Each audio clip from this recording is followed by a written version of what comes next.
Woohoo! Good evening, boys and girls. How are you doing tonight? I am Mr. Hoosier. He is Bucket.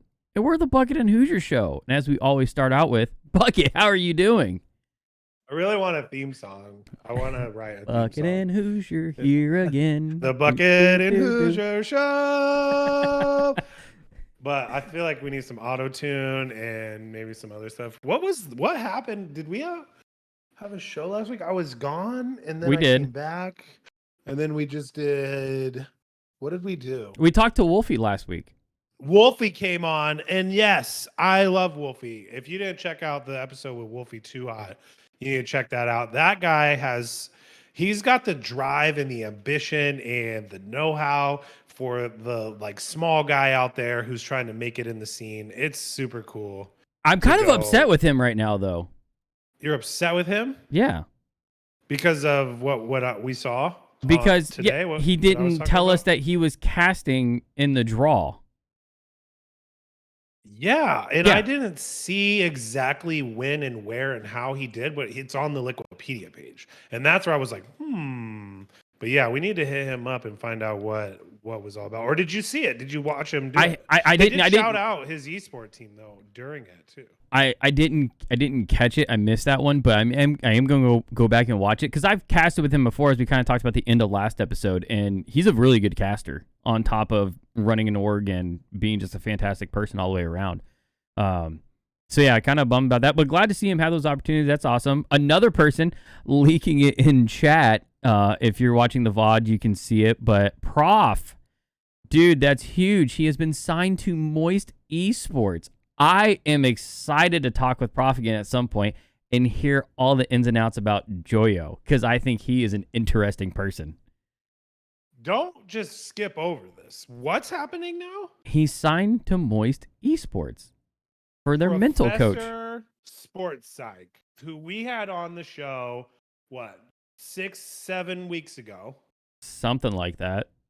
Was let go. Right before, seemingly right before that from his org. He says for more than their mental coach, actually. That's awesome. And breaking news, which is probably going to break very soon because, first of all, as soon as people hear it here, it's going to spread like wildfire. Of course. I mean, there's nothing else. Yeah. But we won't say it anywhere else, right? We'll wait for you to make your announcement. We're super, super happy for you, proud of you for carving your path. I love telling your story to people who will listen. I've had people talk to me about regular, traditional sports and things in my path over the last few weeks and months.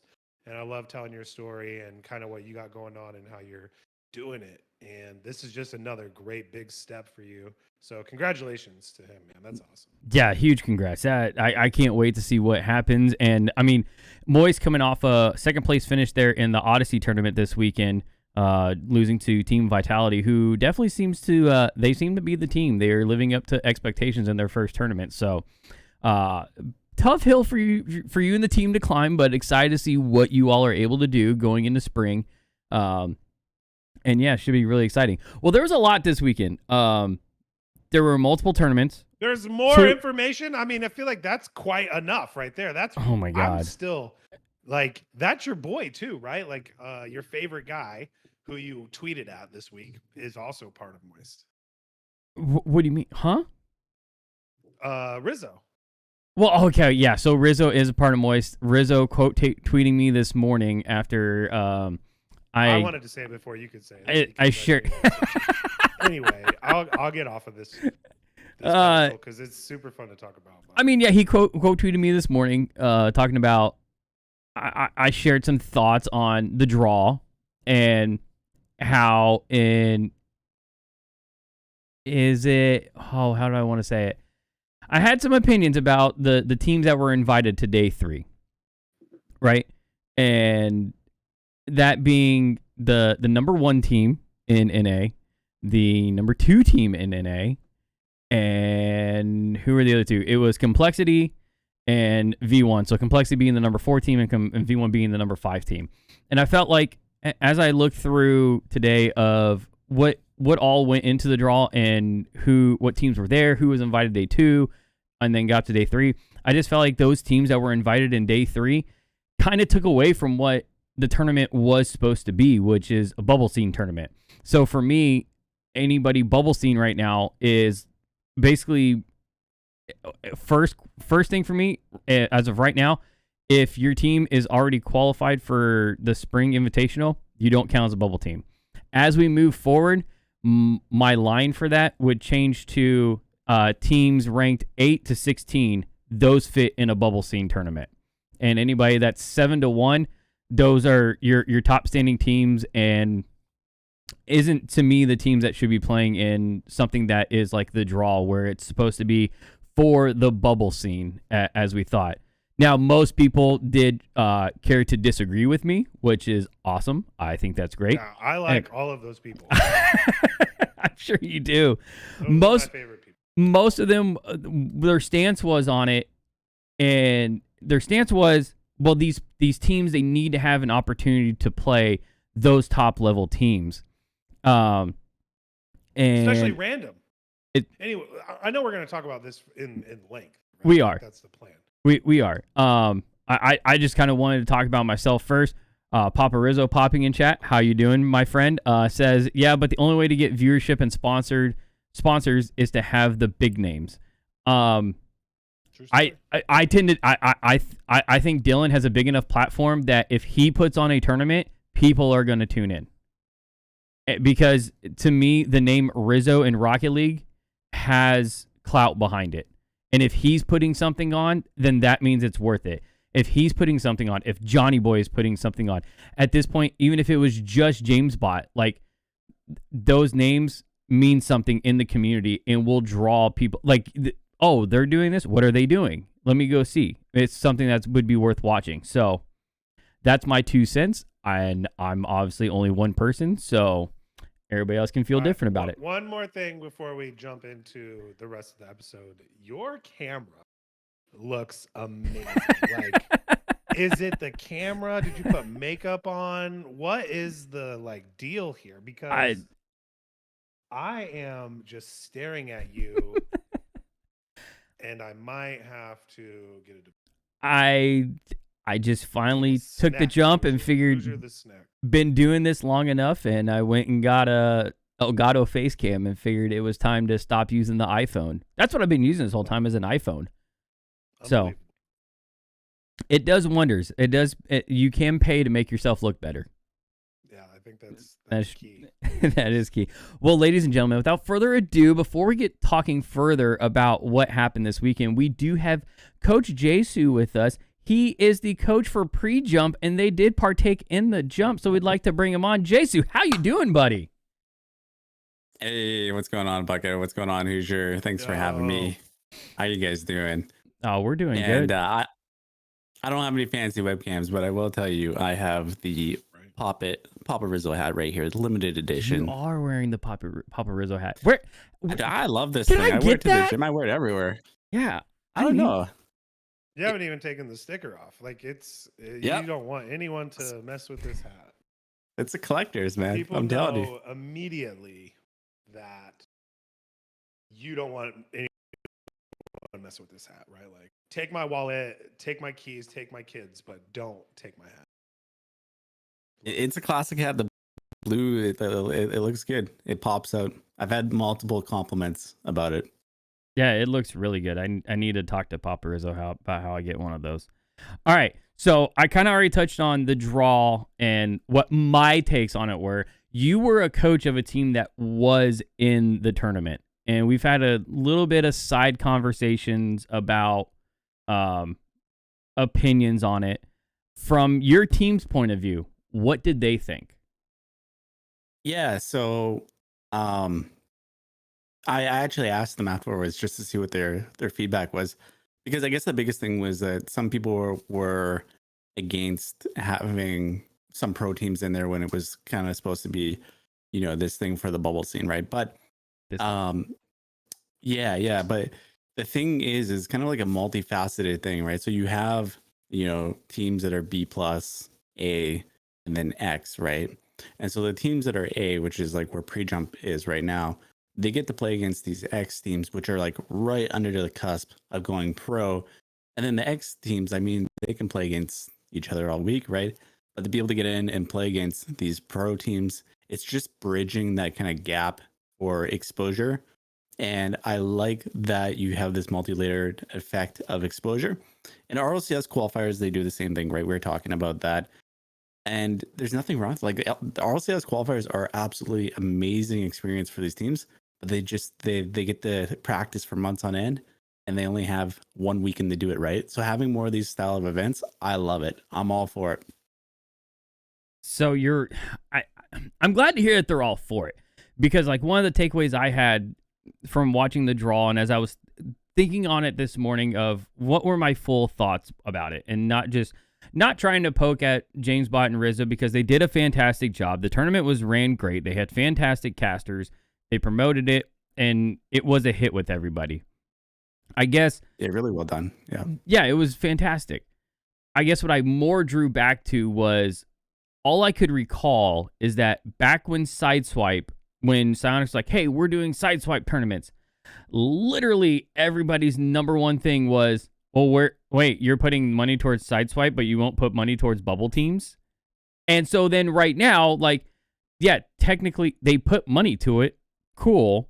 But literally the prize pool, if we're worried about prize pool, then those teams, they just becomes a money grab, which we literally just had a whole debacle about money grabbing not that long ago, which is it's a different setup, right? You're talking about players moving to another region. It was a whole separate thing, but I guess they're okay with that. Like they feel that there's still enough other opportunities out there for them, or they're just trying to get the experience. Yeah, it's like, all right. My thought process on it is like, we don't need any participation trophies. We want to go out there and we want to play against the best, because the only way to be the best is to get more exposure playing against these better teams. And having more platforms where you get that constant exposure to be able to do that is gonna like shoot your experience playing against these really good players, and even just be able to go back and replays and do analysis and stuff and see, hey, we did okay here, but maybe we can work on this. Like, if we can't even do that to begin with because everyone egos and you're only going to get teams to scrim you around your rank, then having more of these things I think is amazing. And it's not really about the money at all. I think for the bubble teams, it's more about getting the opportunity to play against way better teams. So okay. And I mean, it's making sense. To me. Listen, Hoosier, you're not used to the capitalistic society. Like, as a business, they are going to put money into things that are going to help them make more money, whether it's directly or indirectly, right? And feeding the bubble scene doesn't necessarily equate to that yet for them. They haven't found that formula. So I highly doubt you're just going to see them dump money into something called the bubble scene. They're going to have to do their own thing, Psyonix, in order to help build that. It's going to take people in the community doing things to kind of create these other opportunities. And it sounds like, JSU, from this experience, was it something that the format helped with? What was it that the players were like, yeah, this makes sense for us right now? Well, you get inclusions on all levels, right? It's not like you have to wait for 3 months to play an RLCS and it's just 1 weekend. Like, having an opportunity to do this, yes, it was just 1 weekend, right? But I've heard there's more of these events coming. Yeah, it says there's supposed to be 3 or 5. Yeah, 5. 5. Yeah, there's quite a few of them, and each of them are $14,000, which is just incredible support. So you're getting really good teams to come out and be able to play in this, and you're getting a lot more exposure for these teams to kind of practice. And the thing is, like, we're seeing some upsets here too. Like, you're seeing some of these bubble teams. We can get into the bracket in a bit, but like, you are seeing some bubble teams come through and even upset RLCS teams, which all of a sudden is like, maybe that's the little bit of experience that they really needed to get them. So now here comes RLCS qualifiers, and you might be getting this change of hands all of a sudden. But to be able to support the scene of players that are up and coming and provide a platform for that, I think that's great. Like, as long as there's a platform where they can go and they can practice, and it's you have all layers of like rank B+, A, X, and S. I think that's great. I think having more events that cover stuff like that is really, really good. I can see that. I guess I definitely didn't take it when I heard bubble scene tournament. It was like, okay, Right. like we're gonna see who that next top team is, right? That is just beating everybody. But if that's not what helps them, then yes, okay, I could, because one of my first statements Bubble was C inclusion. yeah, bubble scene inclusion. So you it sounds like you're the only one though that was expecting it to just be all bubble scene teams. I didn't expect to see the number one team in number one, 1 and 2 teams in NA come in at the end of the tournament and then just end up, well, they got beat by Furia anyways. But I didn't expect to see those teams there. That's what threw me off. And anybody that is top 5 right now, to me, I didn't feel this was a tournament for them. But if the players are okay with it and this is what they want, because my statement after I watched it was, I basically just watched a normal RLCS weekend tournament setup. But if that's all they're wanting, because that gives them those opportunities to play those teams, then okay, then that's fine. I mean, there was in the main event, it was, how many matchups were, I would consider 0-1 playing against Shopify. That's them playing in a bubble, just above bubble scene RLCS caliber team. So there's 1, 2, 3. I mean, you had about 3. That's a 4, 5, 6. You had 6 matches on the final day where you had a bubble team playing an RLCS team. So if that's what everybody's okay with, then all right, then I think we're moving in the right direction, which that's what it seems to be right now. So you mean the phase 2 or whatever it was of this, the second day? It would be day 3. Day 3, yeah. But the phase 2, is that what you're talking about? On Liquipedia, there's no you main event. So main event. Day 1. So main event day 2. Yeah, so phase 1 is where that's all bubble teams there in phase 1. Yeah, correct. And then the invited teams the next part. And then you start getting some invited teams. Your invited teams being Furia, Shopify, Koi, G League, Axel, Sup, Accrue, Nefarious. Was Furia invited because they played in the they played in Steel Series, and then because they had to forfeit one of their first match against Homies. They had to forfeit it. And so they win Steel Series, and then they turn around and play against Ducklings and make that lower bracket run to qualify for the main event. And then they end up taking they get to the finals. They lost to Genji. Yeah, 3-1. Right. Yeah, which is very impressive for them. That's a lot of playing that this weekend. Finals was super interesting too, when we get to talk about that. But they had multiple opportunities.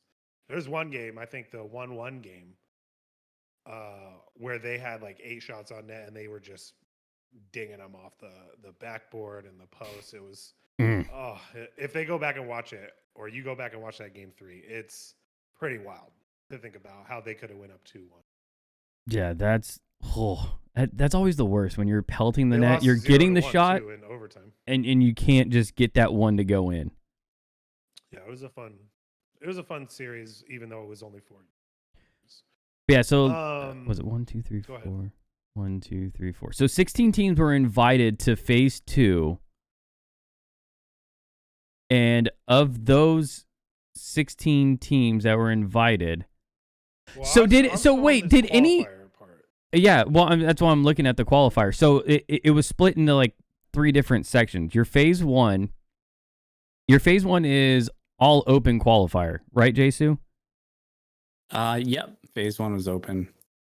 And so you guys got through that, and then you got to phase 2. Mm-hmm. And phase 2, it looks like in phase 2 there wasn't or was Homies the only non-invited team that got to the final day? I think it is Homies. They were the only ones that weren't invited. No, I so don't see them there. from day 2, let's take a look. Yeah, it's super confusing. Supro, Homies, and yeah, I think it was Supro and Homies were the ones that came from the open qualifier. Okay. Oh, Hey Bro, was the ones that made it through. Sorry, it's confusing because there's 2 bros teams. There's little step bros, there's Hey Bros, and there's Sup Bros. Right. Yeah, no, but Homies, Homies were the only one from the qualifier that make it all the way through. They actually did pretty good, like all things considered. They went 3-2 against FaZe. No, they had a really good showing. I completely agree. Yeah, for sure. That was Cam, Wellis, and Omar. So yeah, definitely notable names there. Definitely playing up to the, I would say, to the ranks, right? Rank X players. So okay. but yeah, some of these teams like in 0-1 as well played really well. They took down Team Accelerate with Gimmick, Toasty, and Taraco. And then that got them into the final day. And then on the final day, they upset Shopify 3-2 as well. It didn't do so good against Furia. Actually, it got completely smacked down by Furia. Yeah, I guess Furia was just another level. cooking. Yeah. But I mean, all things considered, to make it a deep run like that's pretty good from 0-1 as well. So a lot of these rank X like teams getting some really good exposure, against pro teams. And I guess that's why we wanted to bring you on, because we were trying to wrap our heads around it too, of like what part of the bubble scene did we actually see get far enough into it? And it sounds like it's these rank X teams, the rank X, the team, these are the players that are actually on the cusp of getting into, kind of been in names we've heard of before, right? Yeah, a lot of these type of getting to the next day. Exactly. Like if you put this on for just a bubble team, sure, one of these rank X teams are going to win it, but it doesn't help them because ultimately their goal is to get into the RLCS, right? Maybe it helps them because they get money, but I mean, I think their main goal really should be to get into the RLCS, right? And getting this kind of exposure is definitely a really good step forward for them. And then for us, like, because we're a rank A team, Prejump, we get to go in there and we get to play against rank X teams, and it's fun. And in the RLCS qualifiers, the last 2 or 3 times that we were in there, to get as far as we did, we had to take down some rank X teams. And like for us in this one leading into this, like we lost against the rank X teams in this particular tournament. So that just tells me that there's some things that we need to work on for RLCS quals that are happening this week, right? So it's good. It's like it's really good exposure to be able to just kind of get a gauge of how you're doing as a team, and if you are losing, like what are the like what's happening right now? Like give you some material to go back as a coach and actually do some analysis on. Is it difficult? Yeah, go ahead. Is it difficult as a rank A team to get just like a scrim with even a rank X? Because we always hear like, oh, the top guys won't go down and play the bubble scene, so they won't go down and play a rank X. But being lower than that, is it just as hard to get a rank X team to be like, yeah, we'll scream you? So yes and no. I think it depends on who you are from the rank A team. Because of our results, like we've had a few X teams scrim us, but for the most part, like A and X is a little bit interchangeable. They're not like super egotistical, but then I would say there's like high X and then there's like low X.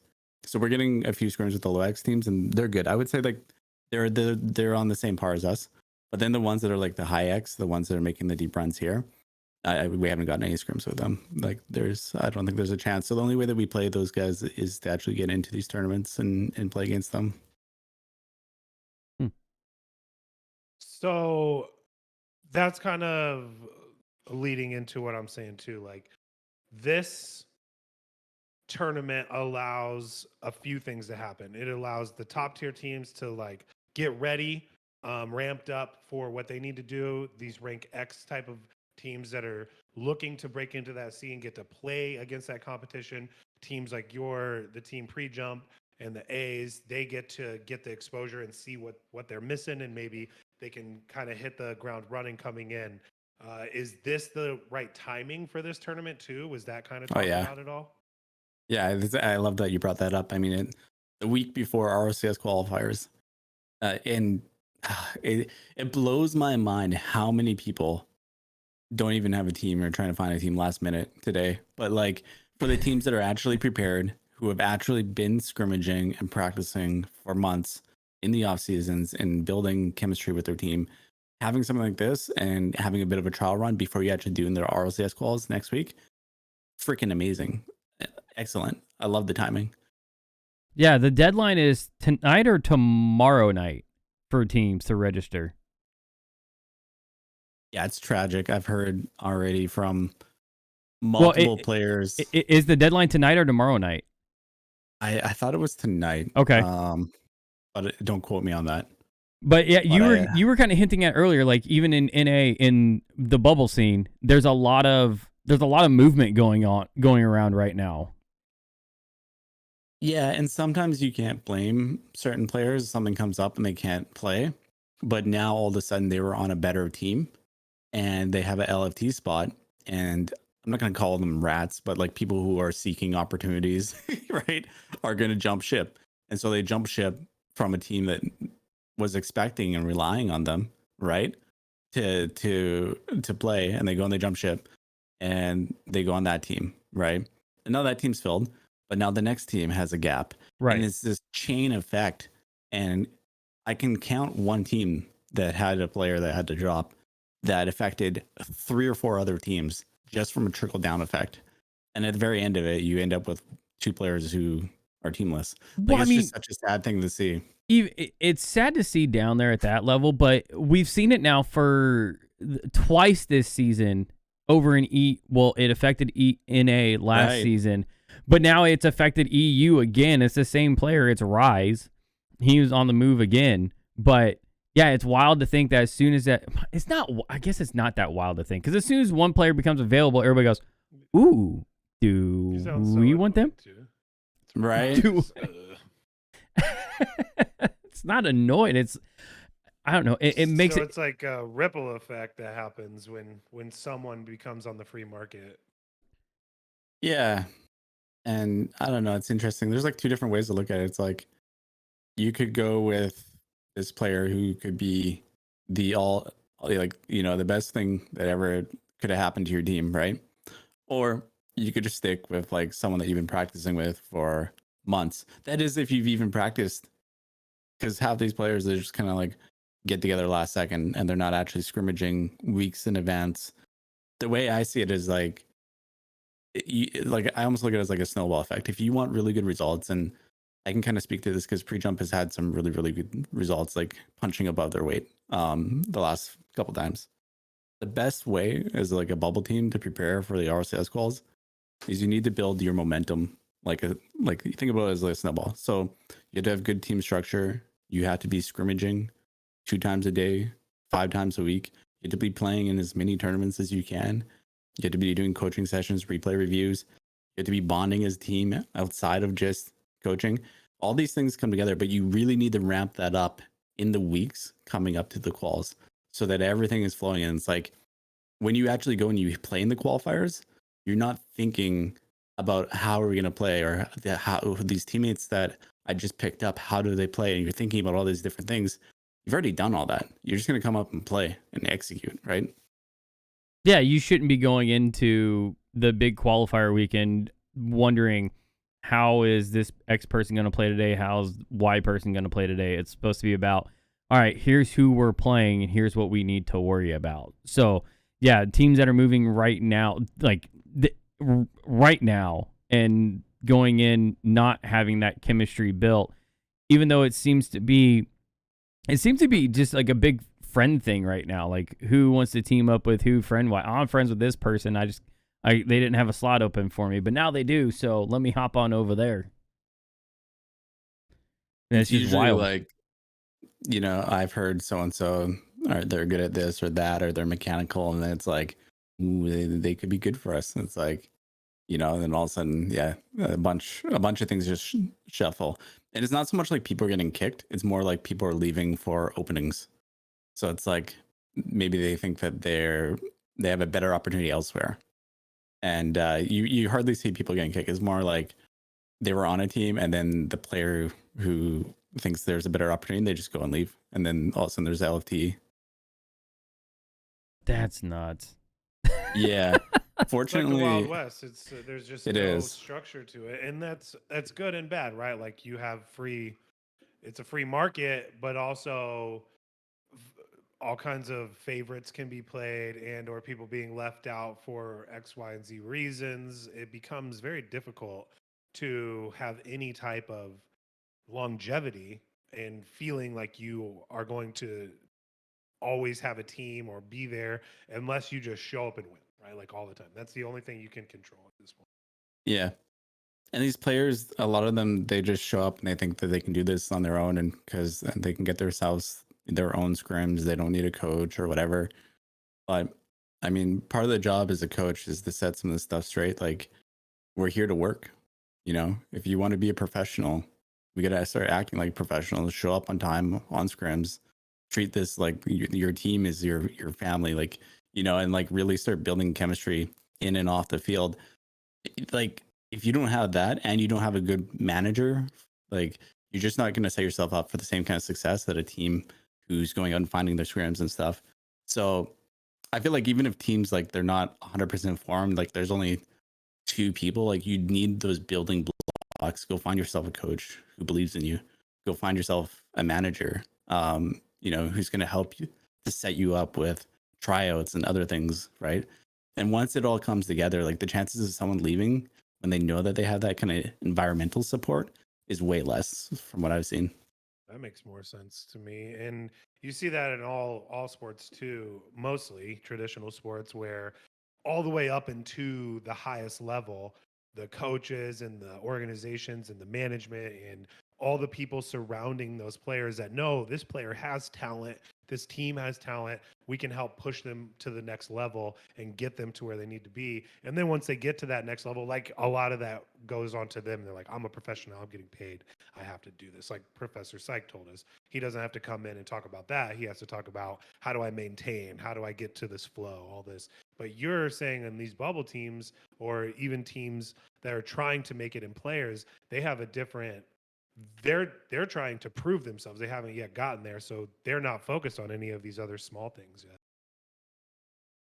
Like setting up scrims or being able to know that this is the team and this is a family and this is those things. Like that's a really good point that I never really thought about.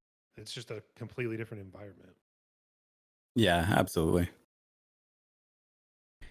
Yeah, and Prof saying in chat, you know, huge facts to what JSU is saying. Lack of environment support is the number one reason bubble players don't make it, and we can see that. I think we're seeing we've talked about before, a generation coming up that they've spent more time indoors playing video games than they have playing traditional sports, and this is their first real experience of that. I mean, Jason, you're a coach, you've coached multiple players at this point.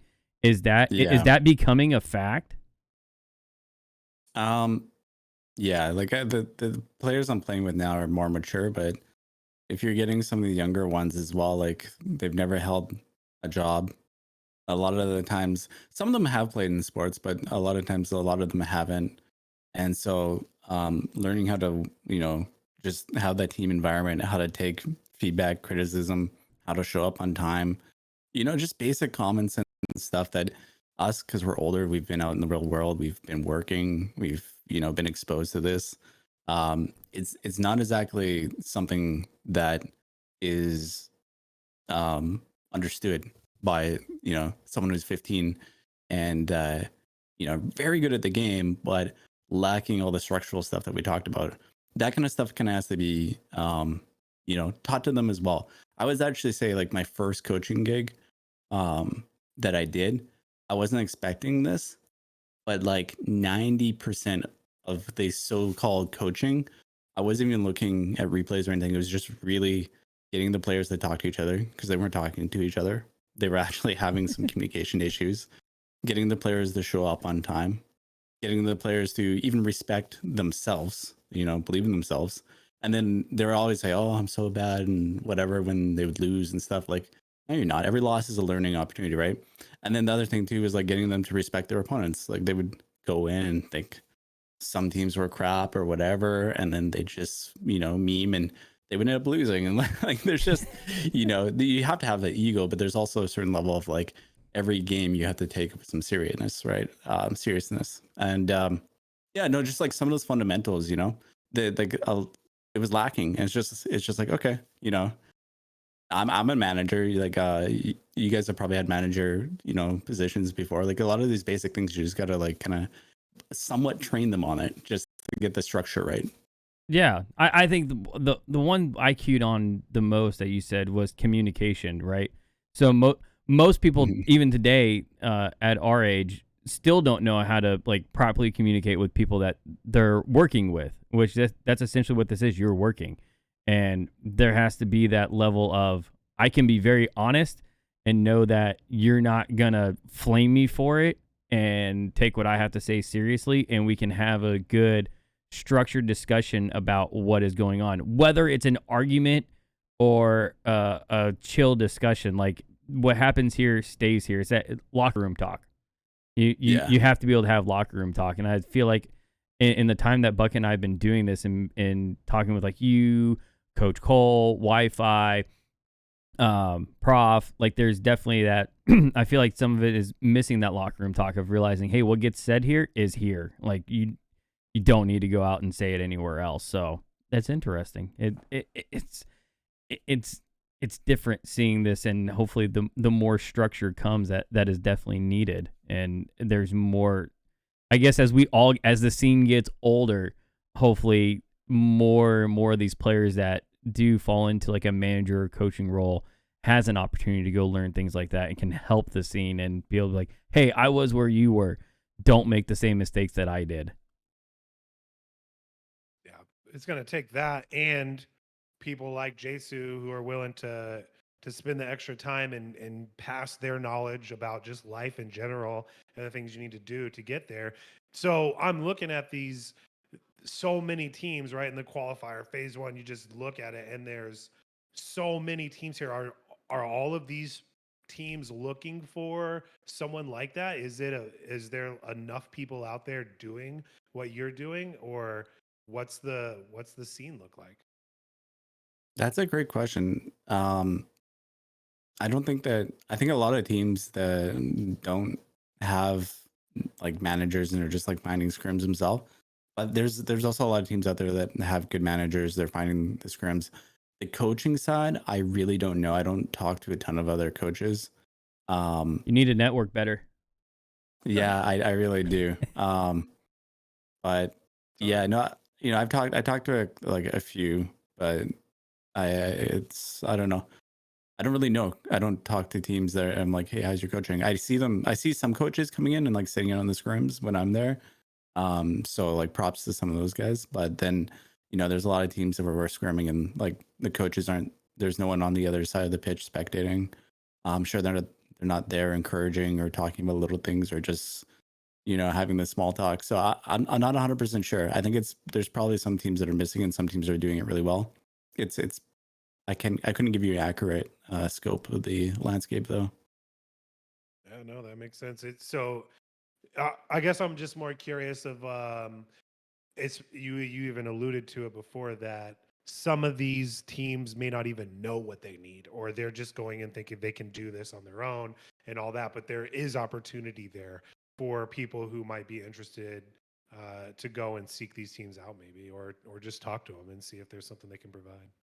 Is it Yeah, also word of absolutely. mouth for like opportunities? Is that basically how it is? Um, I think yeah, a lot of it is networking, like you guys said. Like, I network with certain players that I like, even if they're on the other team, I'll just be like, hey, you guys played really great and stuff, and I'll just kind of build that connection. And I might see them in game and just from scrims, or I might like even see them in a tournament or whatever. Sometimes I just chat with people on Discord. It's all word of mouth, right? And then I do think though, like if you are an individual player though, and you don't have a manager and you're looking for a team, like a lot of people are just like, oh, I hope this team picks me up, or like they're so reliant on teams picking them up. Like you can build this, and a good manager can build a team around you. Like tell them what your strengths are, tell them what your weaknesses are, get them to run some tryouts for you. Like you can as an individual, you could just go and find someone and get them to start to build the building blocks around you. And I think that is more important. Sure, you can try out for other teams while you're doing that as well, and maybe get picked up when they already have a manager and stuff. But if you have a manager, you could build up your own thing. Like some people, they just go out and they try to do it all by themselves, and I think that that's an okay way to go about doing it. But I just feel like the failure ratio is so much higher on people that do it like that. Yeah, going with the mindset of, hey, let's go try and build a team instead of let me go see if I can just hopefully land on one. Climb my way up the leaderboard enough to where someone goes, ooh, that's a new name up there. Who's this guy? Which is what I feel like a lot of it ends up being. Or you go play in one tournament and you happen to pop off. And then people go, oh, I want to, who are you? Like, what have you been doing? So it's wild. You talked about roster moves, right? And in the last 48 hours, courtesy of at the Bop Pops, Pulse Bop, he always has a lot of good information out there on Twitter. He had put out this more afternoon. The last 48 hours in Rocket League eSports has been wild. Oh my God, EXO replaced Rise on Oxygen. Quadrant disband. Furia made back-to-back finals in NA tournaments. Optic beat Genji V1 and FaZe.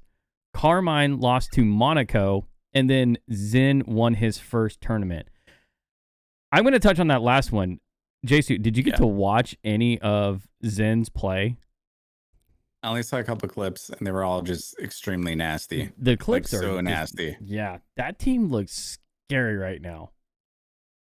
I'm excited though, because like not often do these roster moves live up to the hype, and right now Zen seems to be him. Like I'm excited for someone, and so I've gained a lot of respect for Vitera, but I'm just excited for like a team that potentially might have a chance to rival them. Like I love that. Somebody who it seems they can actually go up and rival them, especially after we see K-Corp fall to Monaco, which I know all three of us were like, wait, who's that? And these are all names I have not heard of, even though I don't follow the EU scene very well. Oxylin, Stizzy, and Dying. Yeah, that's a new one for me. So the fact that they were able to even take them down. So just to back up a little bit here, this Rising Stars, this Odyssey tournament is put on, again, presented by Ally. So I love to give shout outs to people who don't pay me, apparently. Presented by Ally, but that's the same sponsor that's sponsoring Rizzo's tournament, the draw. So this is a European type of version, right? Like it's a similar, they're kind of parallel. Seems to be. At least that's what it looks like to me. And it might not be the same formatting and all the things. It doesn't seem to have as many like bubble scene teams as NA has. I think that was my big eye opener to the weekend, comparing Odyssey to the draw. It says dedicated. Rising Star Odyssey is a Rocket League tournament series organized by Rocket Barrette. It is dedicated to the European bubble scene. Like it says it in this short description. Right. Maybe so they also but if you look at the pool of too. teams, like I'm clicking through it now, and just when you go look at the draw, right, on Liquipedia, you go look at their qualifier, and there's a phase 1, a phase 2. You go to Odyssey and go to open qualifier, there's just 6 pools of double elimination. So there's like it doesn't seem to be NA is definitely flooded right now with players, it seems to be, who want to try and compete at the highest level. Fair enough. I mean, it's hard to compare two different regions, but it's interesting that they're doing it. There is something going on. I can't see the brackets, but I did click on the Rising Star Odyssey on Start GG, Mm-hmm. and they had 288 Never mind. teams register for that. So yeah, a lot of bubble teams in there. All right, I'll back up on that one. Yeah, So I don't know That's what a it's ton. at. They did- went to 24 teams though, instead of, I think NA had 32 or something. What was the Start GG for NA? How many were registered in that? Okay, so day one they had 226 entrants with 6 pools, and it ended up being a double elimination. And I guess from there they moved on to, I guess, day 2 or whatever, right? Right. They All probably right. it's probably a similar format, I would imagine. Ally is also the RLCS sponsor, are they not? I haven't really been able to keep up with it. I don't think so, but it could be. I mean, it might be there in the RLCS. Mick Boy in chat, where are these streamed? I never see tourneys outside of RLCS. That is a great We talked question. about that a little bit. We'll let Hoosier go to it. But Oh my lord! Nope. So I have and I always draw back to this one buddy of mine. He does enjoy watching competitive Rocket League, but his biggest gripe that he always has is, he's like, I want a central location, or at least a place where I don't have to go click through 5 different things. And I think there was even, what were the tweets like a week ago? When Shift, when all that was blowing up, and like they're like, it's disbanding, they don't have funding. Somebody went and yes, confirmed, I do have one friend. Thank you, Bucket. But somebody brought up the old video of with Dazarin and the Psionics guys talking about, yeah, we're gonna redo the website, and it was like, well, that's been way past due. That didn't happen. But yeah, it's super hard. I mean, we even talked about before we came on here, the Steel Series tournament. I can't find much about that even being talked about. Like, I feel like that was one that was just dropped on everybody out of nowhere. Like, hey, the top NA teams, they're playing in a tournament this weekend. And it's like, okay, that's cool. Yeah. That was just dropped down. Like I knew about the draw because we were playing in it, and everybody knew about the draw. That had a big announcement. Exactly. Everyone's following Rizzo, so he announced it, and it's like, bam, you know about it, right? But I agree with you. Like, that Steel Series was like, oh, V1 played today? Wait, what? We get to see the new roster? Where's the VOD? What? Where was the V1 text? No, I didn't even get the V1 text. I'm still signed up to that. I love getting that. And that didn't even come across my phone this weekend of, hey, our new roster is playing. Come watch them. It's like they didn't even know. I don't know. Yeah, dude, the worst part about it was they played and we were prepping, so I didn't have time. And, you know, like during the break, I was trying to get in and watch like the VOD to see how V1 performed, right? And I go to click on the VOD. No VOD. They didn't even have VODs up. I was like, yeah, people complained a lot about that Steel Series. Wait, they didn't. I'm literally going to go look right now. Yeah, I mean Oh wait, no, there. Yeah, it's here. The draw had it's there now, but most of them, and Liquipedia was updated pretty well with the different broadcasts down at the bottom. That's how I found out about Wolfie Too Hot doing some, but he didn't have VODs on because I wanted to watch it. He didn't even tell us last week he was doing it. I thought he said something about an announcement too, but people always seem to tell us they have an announcement and then forget to come and actually tell us. Yeah, they don't actually tell us about it, and then we go, "Oh, that's cool." Got an announcement. Well, no, I think he has a different announcement because he kept hinting at something today. So I think there is something else that he is working on. He's always working on something. I'm always excited to see what he puts out there. But yeah, just a flow of information. To stick with him though, by the way, because he really likes you, and I need you to be the inside man into Wolfie Too Hot's life. So I can try. It's whatever information people want to give me. So we'll see how that pans out. Again, I am open to all and any information. I will not drop your name if you don't want me to. I am a keeper of secrets. I'll just put out little tidbits. I mean, you got to give hats off to James Bott and Rizzo. Yes. Like the way that they put on and I'll talk about some of the unspoken people as well. J Cubed and Schwan, I think is how you spell it, Chon. Some of their tournament organizers. Like these guys just did such a good job working with Rizzo on this thing, and like we had so many streams to go back and watch the various point of views. Like, yeah, some people may be upset that you didn't get to see like a lot of bubble teams, deep in the bracket, but like you can go back and like get a good chunk of the bubble teams and say, hey, how did they play against this team, or they went up against this? Like it was really good coverage on it. And we know how hard that is to do from doing the dad gaming tournaments and having just 2 point of views. Oh my God, yeah. I think they had like how many, like 6 or 8, or like they had a lot of point of views. There was, I was hoping I could find it. Bucket, where'd you find that before? Where it had all the streams listed? It was at the bottom of the tournament. Complete. Oh, streams. Rizzo, Vaudable, The Real Jar, Wolfie Too Hot, Danger Taco, Dazarin, and Farwater. So yeah, Dazarin came out of vacation to cast a couple games because they needed him. Oh, he stepped off the beach. So they just they had the whole community helping out just to ensure they could get as many games as possible streamed. And that's awesome. I like that's huge because as you alluded to, JSU, we have done tournaments before, and like that's always one of the things that we talk about at the end is, man, I wish we could have put that game on. Like we missed like one we didn't think would be a fantastic one, and then we were hearing that it was a really good one. It's like, well, we don't have anything to show that, and so that's kind of a bummer. But no, as a whole, they did fantastic this weekend.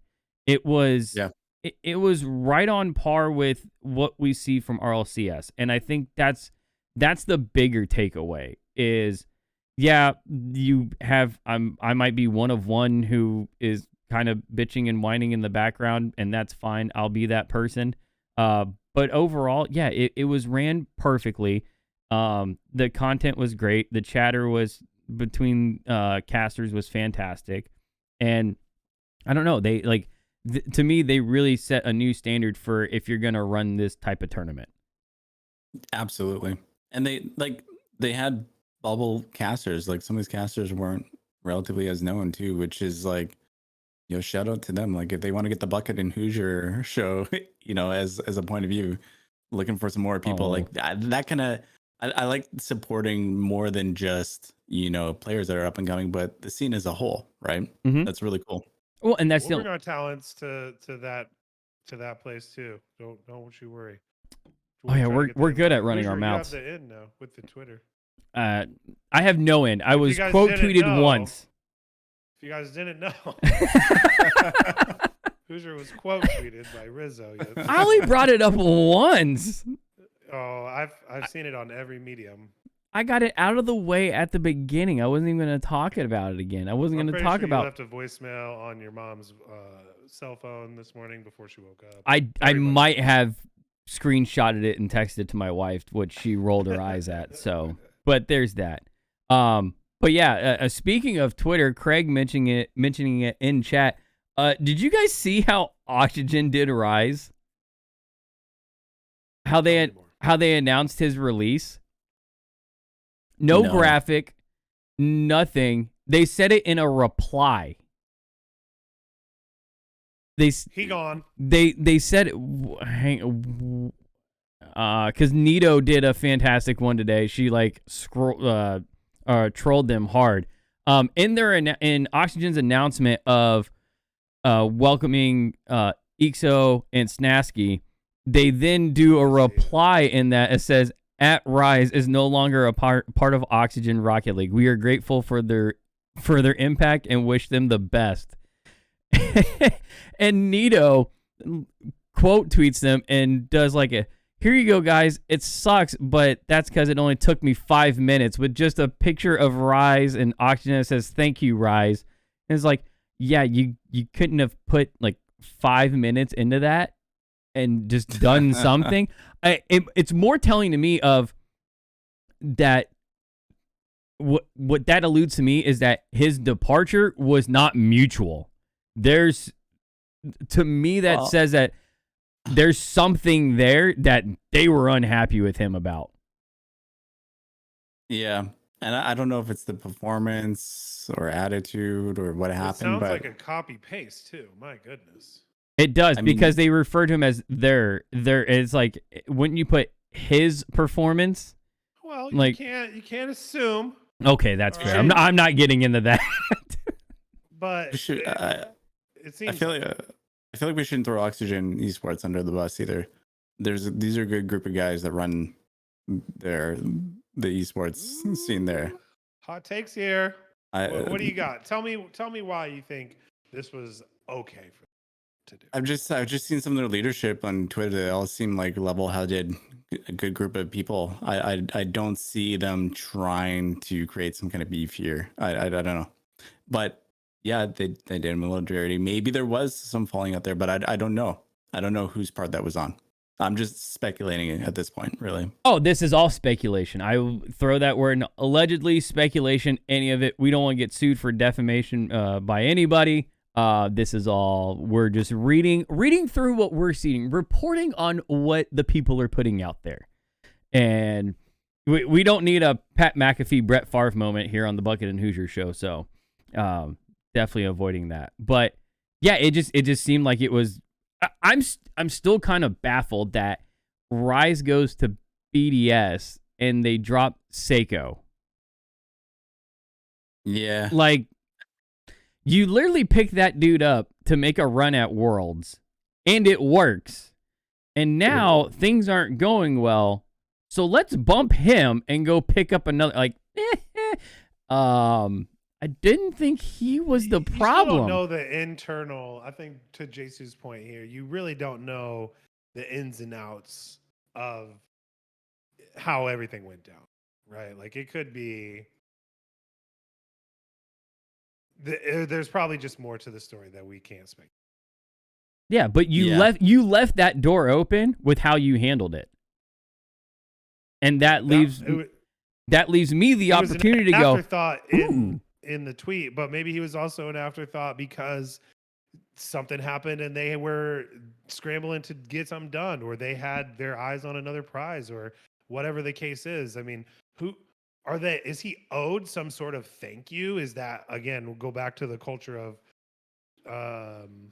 participation trophies. You don't necessarily see every single guy off that's ever played for your team ever. But if you're trying to cultivate professionalism in the scene, wouldn't you want to make sure you handle each of those as the standard has been set by other orgs? Sure, but if you don't, you shouldn't be punished for it. Doesn't right? mean Like, I'm it not should going to be speculate. a bonus. That's fine. That's exactly what we're arguing about. Is I think at first I was like, man, that's hard, and then JSU made a good point, and now I'm kind of on the other side of, yeah, maybe they weren't malicious about it, and it just was an afterthought for them because they had other things to worry about at the time. Right. But that you're supposed to handle your business. Part of your business is making sure you keep a good, I don't know the word for it. Just a good image, I guess. Reputation. Yeah, I get that, reputation. but they also, should they be punished because they didn't do one thing? Like, is that people are just gonna riot in the streets? I'm not saying people are going to riot in the streets. Doesn't mean you're not going to catch some flack. If you're okay with catching it, you're okay with catching it. I love that. Yeah, they must be over 40, because the sooner you get close on 40, the more you don't care what other people. Right. I.e., that's why I said what I said and had people all morning and all day going, I don't agree with you. You're wrong. Okay, that's cool. I'll move on. I'll wake up tomorrow and still be the same person. Right. You gotta still throw the young sling in there. No, not me. I'm not doing that. Yeah, I forget. It's really hard to say like who was the one here, because like I'm just looking at like Adam Morrison, who's the COO of Oxygen, and they lost. And what did he say? Extremely tough finish for the guys today. Hard to go out like that, but we will be back to prove ourselves next split. like it looked like when they got there, like this guy was hanging out with them. It looked like he was giving them, I can't really speculate, but taking pictures and the VIP, esports treatment for the Oxygen guys, because they're based, I think, in Boston, right? And when they came over to NA, like all these European players, I think I think they treated him well. So maybe they had long-term expectations for Rise, and maybe he wanted to leave, and maybe it's just like they weren't expecting that, or maybe they brought him on and was like, everyone says you bring on Rise for his LAN potential. And then they brought him on for the LAN potential, and he just didn't live up to it. And then they're just like, yeah, okay, that was it. It's so hard to say, Right. What kind of triggered the move, right? It could go either way. We don't know how his contract is structured. Did he have a stipulation in his contract that said, if I want to move, I'm going to be able to force a move? And right. And then say if something like that was in there, they go, I think like that's a risk we're willing to take. But then when he ended up enacting that clause, is like, oh wait, we didn't think he was actually going to do it. Oh shit. So like Papa Rizzo said, yeah, usually announce departure before announce a new team. Think it may be a mistake, and it might be, but who knows? Maybe now we see a new little rivalry come in the EU scene of wherever Rise is versus Oxygen. Yeah, that could end up being a thing now. What are some other notable things of the weekend? Furia looks fantastic. They seem to have bounced back. I'm almost wondering. Hey, hold the phone. We always have to take this man's opinion. Papa Rizzo in chat. My opinion, it was Rise wanted to leave. So yeah, I kind of get that gut feeling too. It seems he can't find a place to be happy right now. He's just bouncing around trying to find somewhere he's happy. Or is he making a run for Worlds, and then we see Rise end up doing what he originally wanted to do, which is bounce over to NA next season? Because I'm still of the belief, you and I talked about this in private, and I haven't no, we talked about it on stream right after the Winter Major, and I'm still of the belief, a part of me, and I don't like this, that Beast Mode and Daniel are Calm's just a placeholder for them. And after Worlds, we see some big move happen where it's like Beast Mode, Daniel, and First Killer, or Beast Mode, Daniel, and Rise. Like I'm kind of nervous for Calm going into Spring and Worlds and his future after that. Yeah, I think they're gonna pull it back a bit. I mean, they've only had 2 events to plan, but I don't know. The traction that you see, like I saw this coming, where they weren't going to do well initially, and I just felt like the formula was very similar to Space Station, where you have Arsenal, who's an aggressive player, Calm, an aggressive player, and then you have LJ and Beast Mode, similar, not the same style of players, but then Daniel, kind of because of the aggressive style player, forced to play a little bit of a different role. But when you see Beast Mode and Daniel playing in 2v2, it's considerably different play styles. I think if they had like a rotational player, then their play styles would be completely different. And I think Calm might be forced to change his play style so they can get the best results. So I mean, time will tell, right? But yeah, no, I definitely foresaw a really rough start for them. Like, at least in we'll see how they do. They might just bounce back really quick, or it might take them some time. Unlike Zen, who's like, you just throw him in there and oh my god, he's winning these tournaments. He's the real like hype. That's why I'm so excited about watching him play in the upcoming season. Yeah, we skipped right over that. I think I might have changed the subject, but I think you did. To your first point, of course, there's going to be some growing pains when you have 2 players who were known for being the most go-to on their team, right? And they were the players.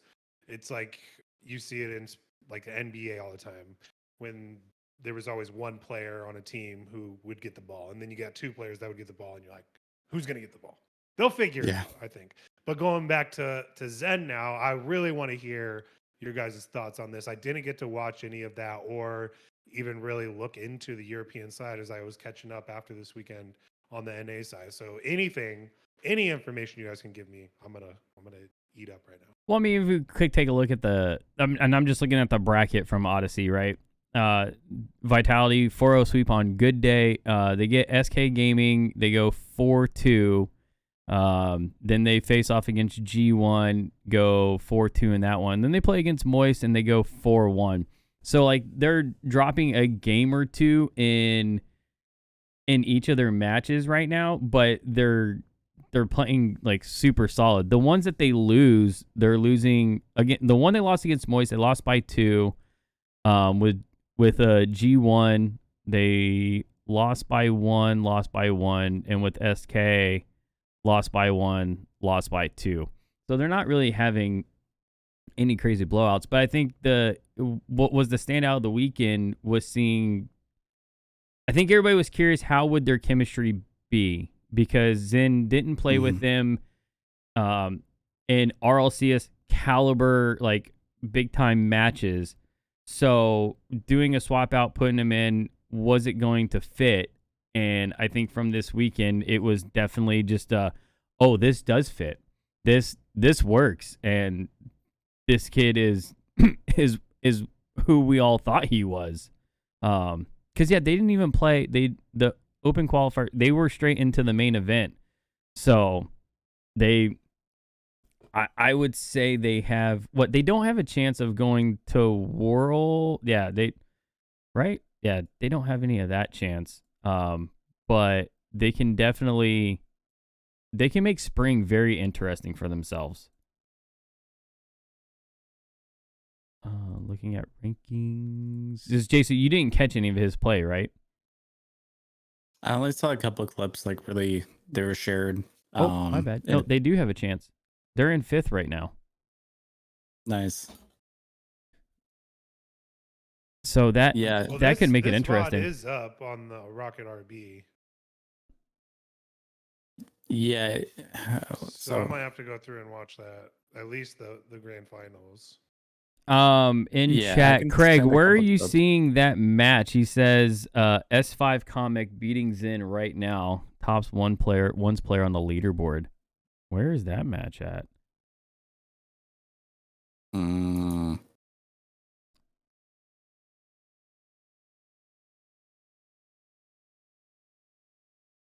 I was say, how are we not seeing that right now? It was unsanctioned. Yeah, but where are you seeing that match at? Is it actually on Twitch or did they just play off?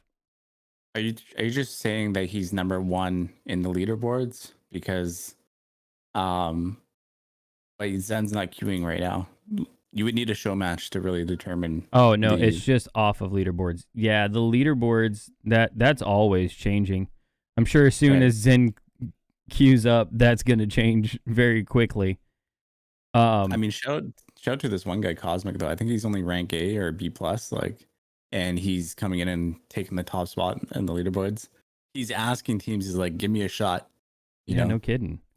I mean, we've seen this before with like Alex Zapdos. He hasn't really gotten that like shot on a rank X like bubble team or like close to pro team yet. Like, I think he's had a few tryouts, but nothing's really panned out. Top ones player in NA. So I don't know. Hopefully something works out for Cosmic, but I don't see it like breaking. You know how like people could just be like top ones players and then all of a sudden find themselves on a top team. I don't really see that being the case anymore. No? What do you think it takes? Because like, so you say that, and someone like Daniel was noted for his 1s and 2s plays, and Chrome had even said in an interview, I forget with who, but that Daniel didn't have a lot of 3s experience, and they had to like start almost from the ground up with it. What do you think it is now for a player coming up? I think twos is more important. That leaderboard I think is it's probably more competitive, and then on top of that, like if you do get a tryout, like you have to perform in the tryout. Like it might get your foot in the door, but it doesn't mean like like if you don't do well, you're not going to do well. So these guys have to be playing other game modes too. They like kind of have to fit, you know, when it comes into some of these other things.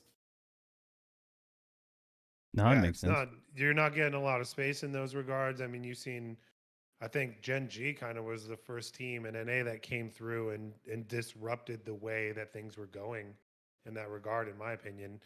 And now you're seeing people go a little bit more trusting all three, the team aspect, the things that they've been touting since the beginning of the year, and that's really changed the dynamic and the meta of what these top teams are going to have to look like going forward. And it's not just going to be one player soloing. I mean, you've got these single players, solo players that are adapting, and if you can't adapt to it, then you might not make it longevity wise.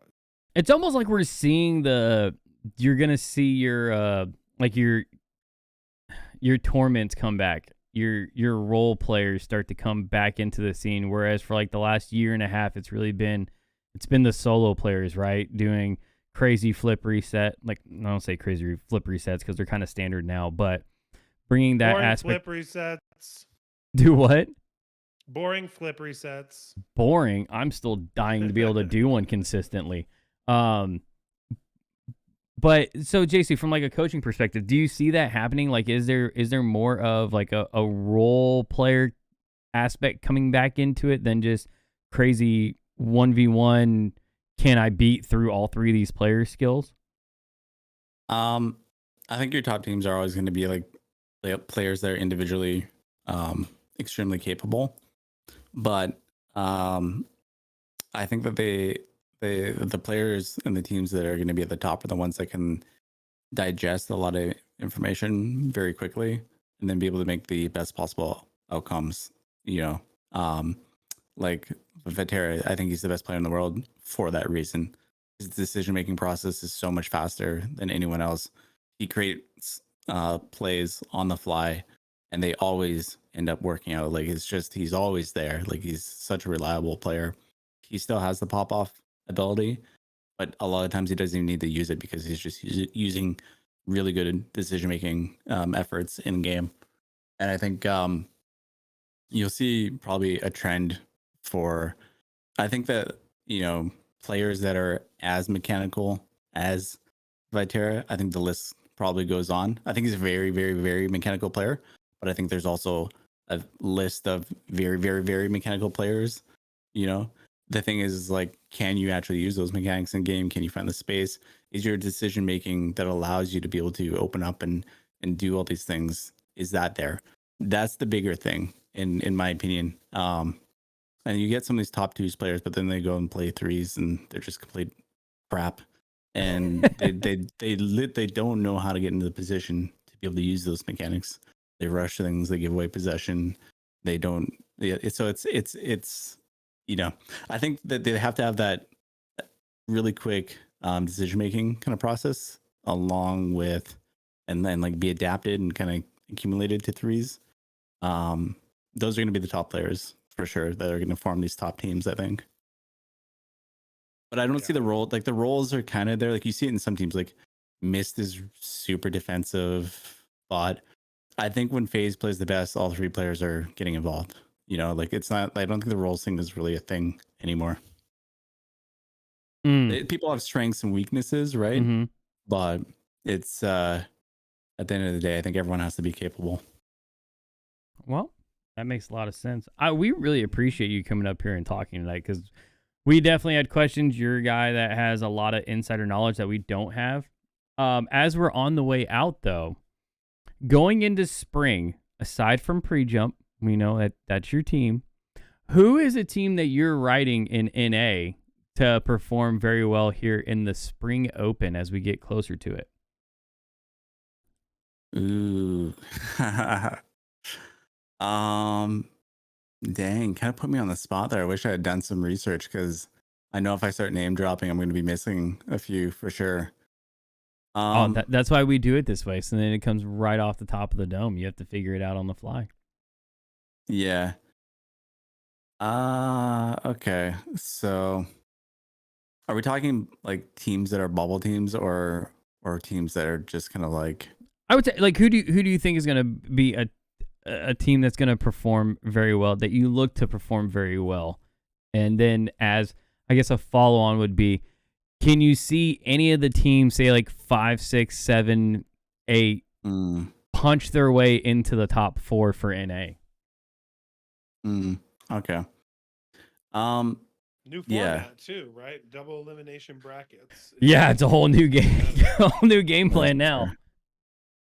So I think in like the top areas, I think Complexity and Gen G are going to do well. I think that their floor is quite high now, and FaZe, I don't know what's going on with them right now. Like maybe they're not trying, but they seem to be good. At least they were hitting a ramp. I'm a little concerned about their floor, like when they're playing bad, kind of where their level is, and then we know their peak is insanely high, and they can beat any team if they're playing at that peak. But I don't know about their consistency. I don't really know what's going on there. So, but I think Complexity and Gen G like are two teams that have pretty good consistency and high floors. Okay. Yeah, teams that are on the cusp and could be great. I have my eyes on G League, which is Aqua, Knight, and Zenil. Okay. So yeah, they took out because they played in the Gyro. draw.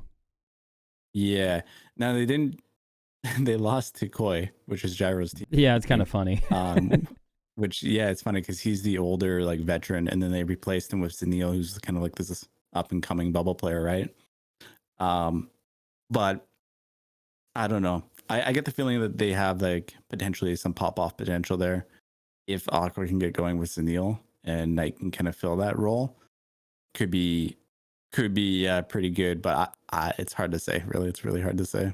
So you would say they're a team that could spoil like a team that's in that number 4 or 5 slot right now in the rankings, because they could hurt them pretty quickly if they're able to pop off. Yeah. Now I don't know if they have a coach, and like we talked about the environmental structure and all that. Like I think if they have a really good coach and whatnot, and like then maybe that's what elevates them. But if they're just doing this like on their own, and it's hard to say. So let me click on their. Yeah, like I don't see a coach listed under their profile, which is just crazy, you know. So it's they have Sean B as a sub, but no coach. So I don't know. I feel like they need the environmental thing where like maybe the coach isn't listed on Wikipedia, but they need to have like the whole setup to kind of make it. But the talent's there. Zenil and Aqua, they just I don't know. Well, yeah, Aqua came in at the same time as Daniel. At that time, it was going to be who was going to flourish first. Was it going to be Daniel or was it going to be Aqua? Like, these were the two top talents. You were somebody that was really big on Aqua when at that time when he was coming in, and it just seems like he might have got kind of the raw end of the deal than what Daniel got. So hopefully he does find some success, and we're able to see him actually live up to that potential that we all saw him living up to, could live up to when he first came into the RLCS scene. But on our way out, Bucket, who is that fantastic snack company that we all should be looking into? I heard you didn't. I noticed you didn't say NRG. I just noticed that. Who didn't say NRG? JSU. Who are those guys? Oh my god! Wait, who? They didn't even play in the bubble tournament. Did they even have an invite? I have a shipment coming anyway. By the way, Hoosier, savagesnacks.co.co/bucket and Hoosier. You can get yourself some nice energy fueled amaze bites of high energy, healthy snacks, something to pop in your mouth while you're gaming, basically. So check them out, savagesnacks.co/bucket and Hoosier. We have some branding coming out with them, some cool stuff, but they're just a really fun, nice, cool company that's coming up in the snacking world. And I think you're going to see a lot more gaming stuff about them. And it's possible we get one of the founders on our show because she's into traditional sports and some of the other things that come along with it. And I've been talking to her about coming on and chat with us about what they have going on over there. So it's a good crossover, I think, in the two worlds. That is awesome. Well, as always, we appreciate everybody that tuned in and watched tonight and anyone that is listening on the podcast. If you have caught the Bucket and Hoosier Show before and are interested in coming on here and talking, you have some insight that you want to share about the Rocket League community, feel free to reach out to myself or Bucket. I am at Mr. Hoosier _ on Twitter, and he is at Sire Bucket on Twitter. That is going to do it for us, and we will catch you all next time. Have a good one.